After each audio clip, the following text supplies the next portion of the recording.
Vamos hoje tratar da segunda fase do inventário e da partilha. E aqui, justamente a segunda fase, que é a partilha, encontra-se disciplinada lá na seção 8, cujo sistema legal está previsto nos artigos 647 e 658 do CPC.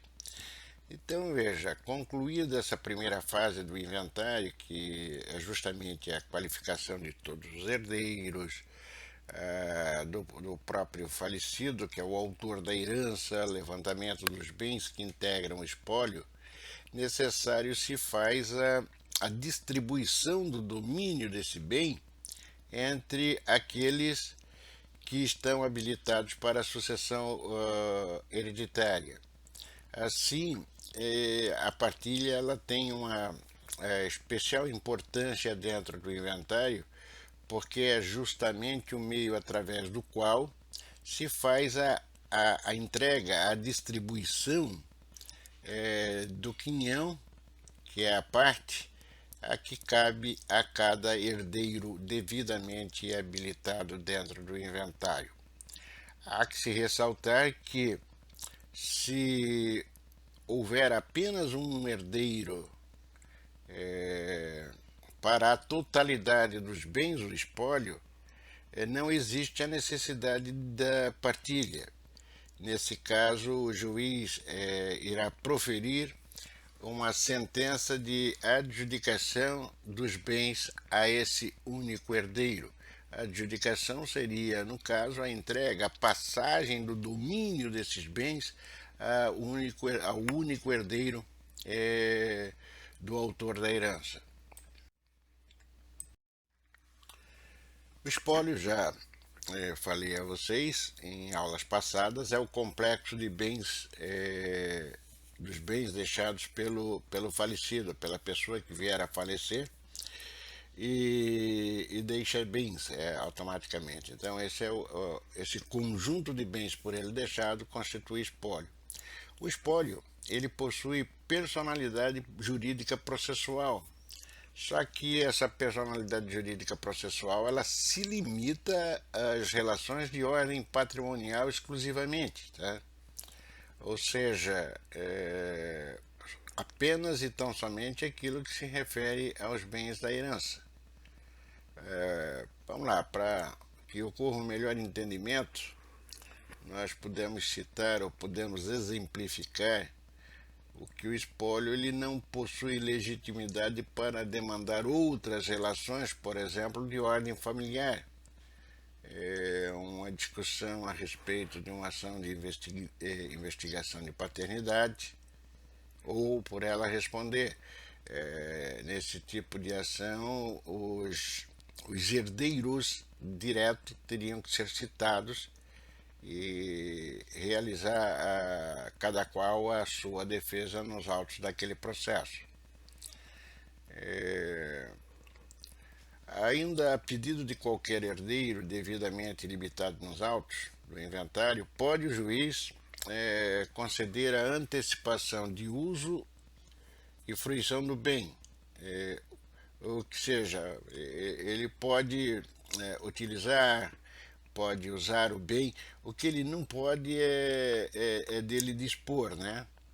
Porque esse uso é relacionado às vezes ou consiste no fato dele já estar em cima do próprio imóvel, por exemplo, do bem, ou dele estiver se utilizando há algum tempo por força de alguma autorização que lhe tenha sido dada pelo o próprio autor da herança em vida.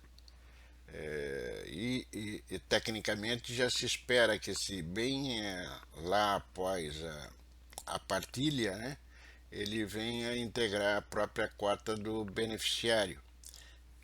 Então o juiz pode antecipar para o herdeiro essa utilização e já ficando mesmo responsável, desde a concessão do direito daquele benefício até o momento em que a partilha vier a ser finalizada. É uma norma, inclusive, prevista em lei.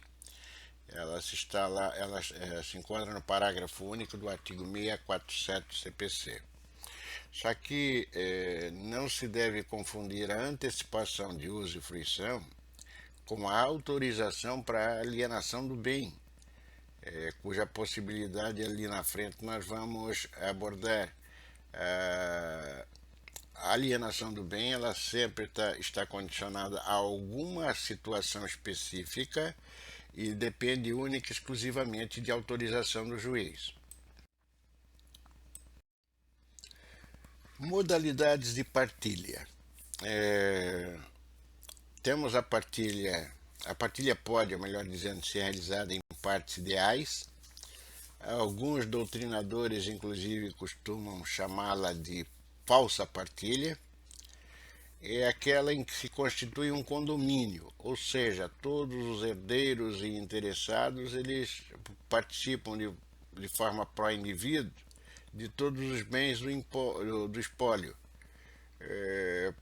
porque, sei lá, deixam para resolver essa divisão mais à frente, às vezes por uma questão de ordem financeira, principalmente no que tange a imóvel, né, não se preocupando com o custo da divisão ou do desmembramento, por exemplo, da área de terras ou terras com bens construídos e se preocupando com o parcelamento em si do solo e a sua adequação à legislação pertinente, ou em outras vezes, porque o bem, às vezes único deixado pelo falecido, ele não comporta cômoda divisão e não pretendem, por exemplo, os herdeiros dispor dele. Pretendem mantê-lo, então passam a utilizá-lo em comunhão, ou seja, num condomínio, uma sociedade tecnicamente forçada. Nesses casos, a partilha confere aos aquinhoados, que são aqueles herdeiros que recebem o direito do bem, né, de dispor, individualmente das partes ideais. É a designação que é dada para cada um deles nessa regrinha, nessa situação. Que acaba no final sendo difícil, uma vez que, enquanto a partilha não foi efetivamente realizada, a herança ela permanece indivisa, melhor dizendo, né? Quer dizer, não há possibilidade de se dividir, e salvo se a alienação dos bens ia ser realizada como um todo. Então, mas isso é comum, essa partilha em partes ideais. Vocês a encontram ainda aos dias atuais. Não é recomendável, só para os casos de bem único, quando não comporta cômoda divisão, mas, ou daqueles, às vezes, o número, o excesso de herdeiros acaba forçando esse quadro e essa situação. Temos ainda a partilha amigável, né? Que é quando o rol de herdeiros for composto por pessoas maiores e capazes. A partilha poderá ser feita de forma consensual e a proposta de divisão já será apresentada junto lá com as primeiras declarações. Ou ser proposta em forma de arrolamento, que é um inventário simplificado, que nós vamos abordar como uma aula específica ao final aqui do nosso estudo, que seria o terceiro volume, a terceira parte do inventário judicial. O direito material que estabelece os demais requisitos essenciais para que a partilha amigável venha a ser homologada pelo juiz, é importante observar. No nosso Estatuto Processual, ele expressa que a partilha amigável, lavrada por instrumento público, reduzida a termo nos autos do inventário ou constante de escrito particular homologado pelo juiz, ela pode ser anulada, gente. Olha, ela pode ser anulada por dolo, coação, erro essencial ou intervenção de incapaz. Observado o disposto no parágrafo 4º do artigo 966, melhor dizendo. Esse parágrafo 4º do artigo 96 do CPC, ele cuida da anulação dos atos de disposição. Vocês já estudaram isso lá na época da fase dos recursos, né? É anulável através da ação rescisória. É uma fase importante do nosso Estatuto Processual, e o objetivo da ação rescisória é justamente alterar, modificar o trânsito em julgado de uma sentença. Só que o direito de pedir a anulação da partilha amigável, ela prescreve em 1 ano. Então, veja, o prazo prescricional para se ingressar com essa ação é de 1 ano específico, né? Para esse caso aqui, que é a anulação da partilha amigável. Então, esse 1 ano, ele começa a contar, no caso de coação, do dia em que ela cessou. 2. No caso de erro dolo, do dia em que se realizou o ato. E 3. Quanto ao incapaz, do dia em que cessar a incapacidade. Parágrafo único do artigo 657, incisos 1 a 3, conforme mencionado há pouco.